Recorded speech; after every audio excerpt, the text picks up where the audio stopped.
ഇവിടെ വെച്ചാ മതി, നമുക്ക് സൂക്ഷിച്ചു വെക്കാം. ഇനി കളിക്കാൻ എടുക്കാം. ഇനി ഇങ്ങനെ സൂക്ഷിച്ചു വെക്കുവാണെങ്കിലേ കിഷോറൻ നമുക്ക് കൊറേ സാധനങ്ങൾ ഇങ്ങനെ ഉണ്ടാക്കി തരും. ഉമേഷേ, നീ ബോധമില്ലാതെ ഓരോന്ന് പറയല്ലേ. നീ 2 ദിവസമായി റബ്ബർ വെട്ടാൻ ചെന്നിട്ടെന്ന് ഞാൻ അറിഞ്ഞു. ഞാൻ അറിഞ്ഞിട്ട് തന്നെ പറയുന്നത്.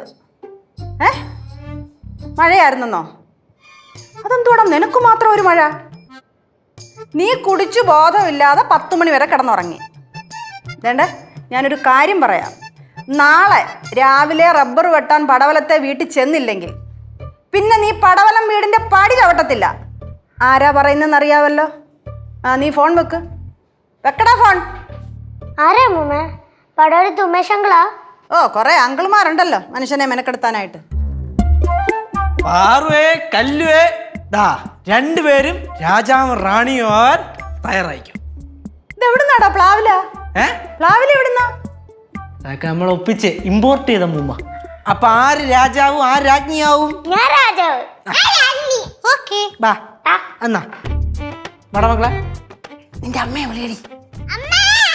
വിളിച്ച് കാണിച്ചു കൊടു രാജാവ് രാജ്ഞിയൊക്കെ. അനങ്ങി വരാൻ പറ. കൈ എടുത്ത് എന്നത് ഇടും. ഒരു കൈ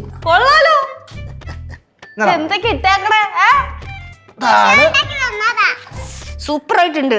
എങ്ങനെയുണ്ട് എന്റെ പ്ലാവില ഉണ്ടാക്കിയ ആഭരണങ്ങൾ? പ്ലാവില കൊണ്ടുണ്ടാക്കിയ ആഭരണങ്ങൾ. എനിക്ക് ഇത്രയും കഴിവുണ്ടായിരുന്നോ? ഇതെന്താ? അതാണ് ചെങ്കോൽ. ഓ, ചെങ്കോൽ. ഗൗരി, ഇവരൊക്കെ ചെറുതിലേ ഇങ്ങനെ തന്നെയായിരുന്നു കളി. രാജാവും രാജ്ഞിയും ഒക്കെ ആയിട്ട് കിരീടം ഒക്കെ വെച്ച് ഇങ്ങനെ കമ്പും ഒക്കെ പിടിച്ചിട്ട് രാജാവ് എഴുന്നള്ളുന്നേ എന്നൊക്കെ പറഞ്ഞിട്ട് വരും. കുറച്ച് കളിച്ച് കഴിയുമ്പം ഈ ലച്ചു അങ്ങ് ക്ഷീണിക്കും. പിന്നെ എൻ്റെ മടി വന്നിരിക്കും. അങ്ങനെയായിരുന്നു. ഇപ്പം എന്നെ കണ്ടാലുണ്ടല്ലോ ഈ ലച്ചു അപ്പം തുടങ്ങും. കാലം മാറുമ്പോഴേ ചിലരൊക്കെ എന്തൊക്കെയോ ആയി എന്നുള്ള ഒരു ഭാവമാണ്. അമ്മൂമ്മ നൊസ്റ്റാൾജിയ പറഞ്ഞു തുടങ്ങിയപ്പോ അത് എനിക്കിട്ടുള്ള കുത്താണെന്ന് എനിക്ക് മനസ്സിലായില്ലായിരുന്നു. ഞാൻ ചിലരെയൊക്കെ ഉദ്ദേശിച്ച് പറഞ്ഞെന്നേ ഉള്ളൂ. എന്റെ മുഖത്ത് നോക്കി പറഞ്ഞിട്ട് ചിലരൊക്കെ ഉദ്ദേശിച്ച് പറഞ്ഞെന്നുള്ളൂ എന്നൊക്കെ പറഞ്ഞാൽ മതിയല്ലോ. അമ്മൂമ്മക്ക് ഇപ്പൊ എന്താ വേണ്ട? ഞാൻ അമ്മൂമ്മയുടെ മടിയിലിരിക്കണോ? അന്ന് അവിടെ കാല് നീട്ടി ഞാൻ ഇരിക്കാം. അയ്യോ, എന്റെ മടിയിലൊന്നും ഇരിക്കണ്ടായേ. എന്തോന്നാണ് സന്തോഷമായിട്ട് എല്ലാരും കൂടി കളിച്ചോണ്ടിരിക്കുമ്പം എൻ്റെ നിങ്ങൾ വെറുതെ വഴക്കുണ്ടാക്കാതെ. ഈ അമ്മയുടെ ഒരു കാര്യം. അതിന് ഞാനെന്തോ ചെയ്തു? ഞാൻ പറഞ്ഞെന്നല്ലേ ഉള്ളൂ. ആരോടെ?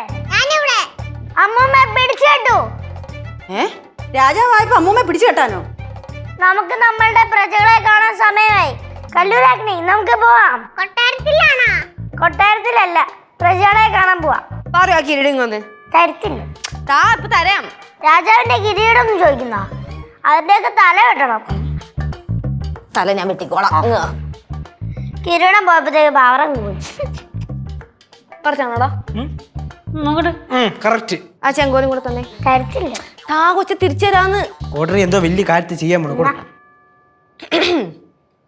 ആരെവിടെ? ഞാൻ ഇവിടെ. നാം ഇവിടെ. സൈന്യാധിപ, നെയ്യാറ്റിൻകര ശൂലം കൂടി ദേശം വാഴുന്ന നോം കൽപ്പിക്കുന്നു. പടവലം ദേശത്തെ പ്രമാണിയായ കുട്ടമ്പിള്ള അദ്ദേഹത്തിന്റെ പത്നിയും ചോനറത്തല ദേശക്കാരിയും ക്ഷിപ്രകോപിയുമായ ഭവാനിയമ്മയെ പിടിച്ചെട്ടിക്കൊണ്ടുവരൂ. നാടുവാഴുന്ന നമ്മെ പറ്റി അവർ സദാ പഴിവാക്കുകൾ പറഞ്ഞു നടക്കുകയാണ്. അതുകൊണ്ട് എത്രയും വേഗം പിടിച്ചുകെട്ടി നമ്മുടെ സമക്ഷത്തിൽ കൊണ്ടുവരും. ഉത്തരവ് മഹാരാജൻ.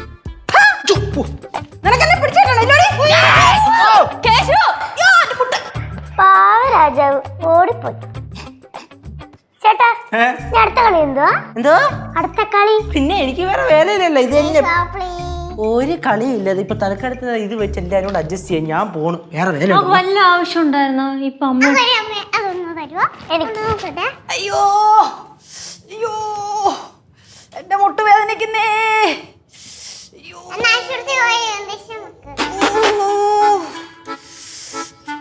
എനിക്ക് അടുക്കളയിൽ കുറച്ച് പണിയുണ്ട്. അയ്യോ, എന്റെ മുട്ട് വേദനിക്കുന്നു. ശരി വാ. ഫ്ലവേഴ്സ് ഒരുക്കുന്ന കാഴ്ച വസന്തം യൂട്യൂബിൽ പ്രേക്ഷകർക്ക് ലൈവായി കാണാം. ഫ്ലവേഴ്സ് കോമഡിയിൽ ജോയിൻ ചെയ്യൂ, ആസ്വദിക്കൂ.